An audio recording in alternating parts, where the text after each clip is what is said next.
This guy walks into the bar and sees a gorgeous blonde sitting on the bar stool all alone. So the guy sits down next to her and pulls a small box from his pocket. He opens it and there's a frog inside. The blonde says he's cute, but does he do tricks? The guy says yes, he licks girls' cats. So after talking with her for several minutes, he convinces her to come with him to his apartment. They get there and she takes all her clothes off, gets into bed, and opens her legs. The guy sets the frog right between her legs and it just sits there not moving at all. The blonde says, "Well, what's up?" The frog still does not move. So the guy leans over to the frog and says, "Alright, I'm only going to show you how to do this one more time." Women were sitting around throwing back a few drinks and talking about their love lives. One woman said, "I call my husband the dentist. Nobody can drill like he does." The second woman giggled and confessed, "I call my husband a miner because of his incredible shaft." The third woman quietly sipped her whiskey until her friend asked, "Say, what do you call your husband?" She frowned and said, "The postman." "Why the postman?" "Because he always delivers late and half the time it's in the wrong slot." So Johnny was at school and his teacher was teaching the 4 basic food groups. Johnny asks, "What food group do light bulbs fall into?" His teacher replies, "Light bulbs are not edible, and they don't fall into any food group." Little Johnny insists that light bulbs are food because his dad eats light bulbs. The teacher tries to get little Johnny to drop the subject, but he would just not let it go. He says, "I know that light bulbs are edible because I heard my dad tell my mom that if she would turn off the light, he would eat it." Priest was driving along and saw a nun on the side of the road. He stopped and offered her a lift, which she accepted. She got in and crossed her legs, forcing her groin to open and reveal a lovely leg. The priest took a look and nearly had an accident. After regaining control of the car, he stealthily slid his hand up her leg. The nun looked at him and immediately said, "Father, remember Psalm 129? The priest was flustered and apologized profusely. He forced himself to remove his hand. However, he was unable to remove his eyes from her leg. Further on, while changing gear, he let his hand slip up her leg again. The nun once again said, "Father, remember Psalm 129? Once again, the priest apologized. "Sorry, sister, but the flesh is weak." Arriving at the convent, the nun got out, gave him a meaningful glance, and went on her way. On his arrival at the church, the priest rushed to receive a Bible and looked up Psalm 129. It said, "Go forth and seek. Further up, you will find the glory."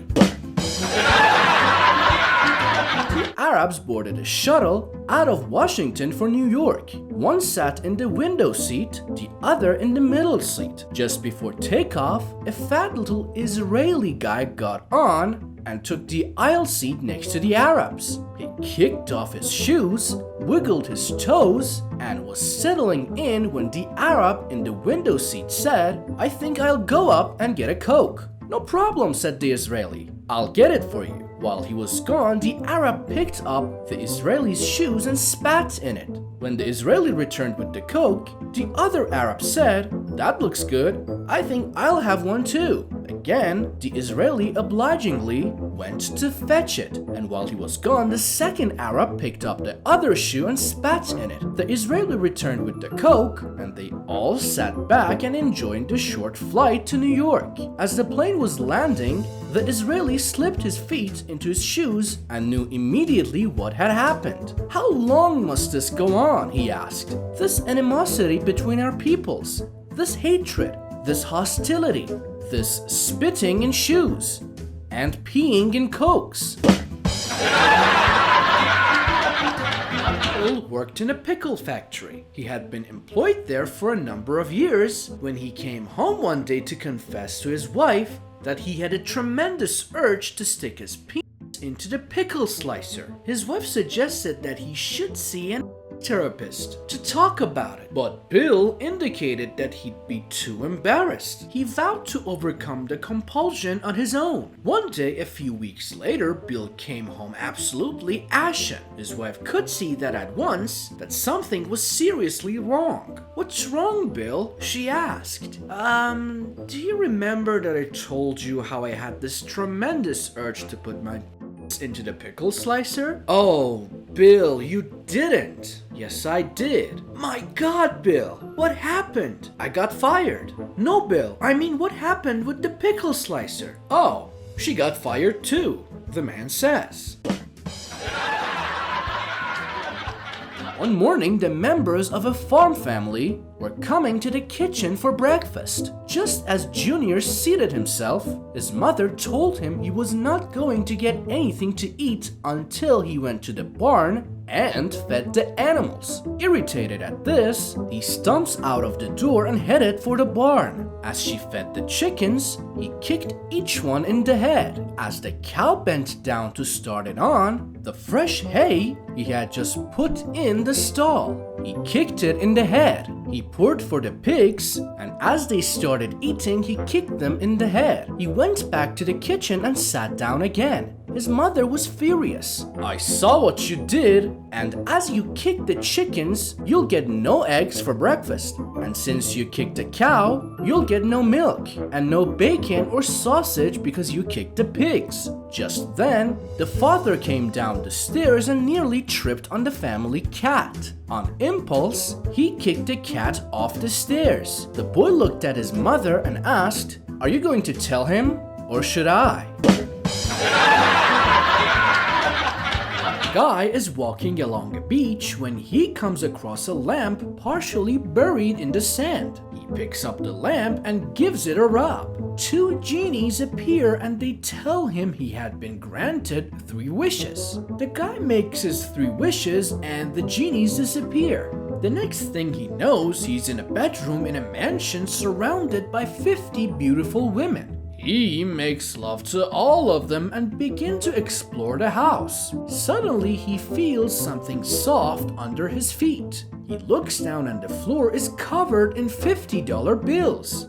Then there is a knock at the door. He answers the door and standing there are the 2 genies. They drag him outside to the nearest tree, throw a rope over a limb and hang him by the neck until he is dead. As the genies walk off, one genie says to the other one, "Hey, I can understand the first wish having all these beautiful women in a big mansion to make love to. I can also understand him wanting to be a millionaire. But to be well hung is beyond me." Salesman is going door to door. At one house, a snotty little brat answers the door. "Tell you what," he says to the salesman, "I can persuade my parents to buy pretty much anything. If you can do everything I can do, I'll talk them into buying something. If you lose, then you give $10. Figuring that there is no way a 9-year-old could outsmart him, the salesman agrees to the deal. Immediately, the kid climbs up the drain pipe and hops onto the flat roof. The salesman does exactly the same. The kid then runs across the roof, does a triple cartwheel, and lands in the back garden with the salesman following suit. Then the kid runs to where his teenage sister is sunbathing topless. He rushes over to her and kisses her on the left breast. Not to be outdone, the salesman leaps over and does the same. The kid then gropes both his sister's tits. So does the salesman. Then the kid pulls down her bikini bottoms and licks her pussy. The salesman does likewise. Then the brat pulls out his dick, wraps it round his little finger, and says, "Where's my $10?"